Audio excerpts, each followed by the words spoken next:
Berdasarkan data BPS Bali, konsumsi bahan bakar minyak dan gas serta listrik menunjukkan pertumbuhan yang tidak menggembirakan pada triwulan ketiga 2020.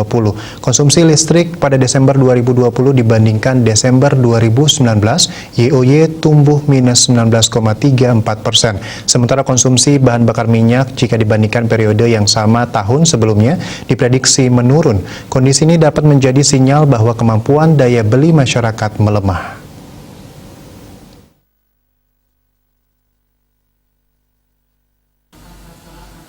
Konsumsi bahan bakar minyak dan gas serta listrik yang turun ini bisa menjadi sinyal tidak bergeraknya dunia usaha, khususnya lapangan usaha Akmamin, transportasi dan pergudangan serta lemahnya kemampuan daya beli masyarakat.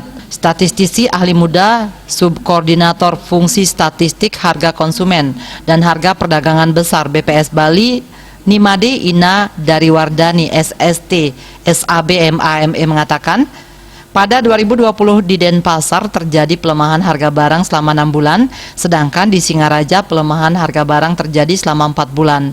Pelemahan harga terjadi karena permintaan yang menurun. Sementara menurunnya permintaan juga menjadi salah satu indikasi bahwa kemampuan masyarakat untuk membeli barang-barang lemah.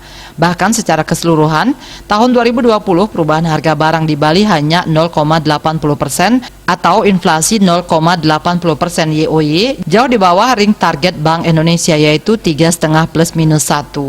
Angka inflasi ini lebih rendah dari inflasi nasional yang mencapai 1,68% YoY dan menjadi inflasi terendah sepanjang sejarah.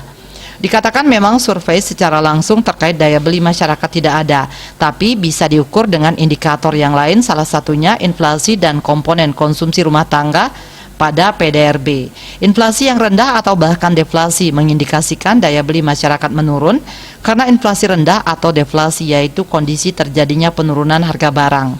Harga barang turun karena tidak terserap pasar. Citamaya Bali Pos melaporkan.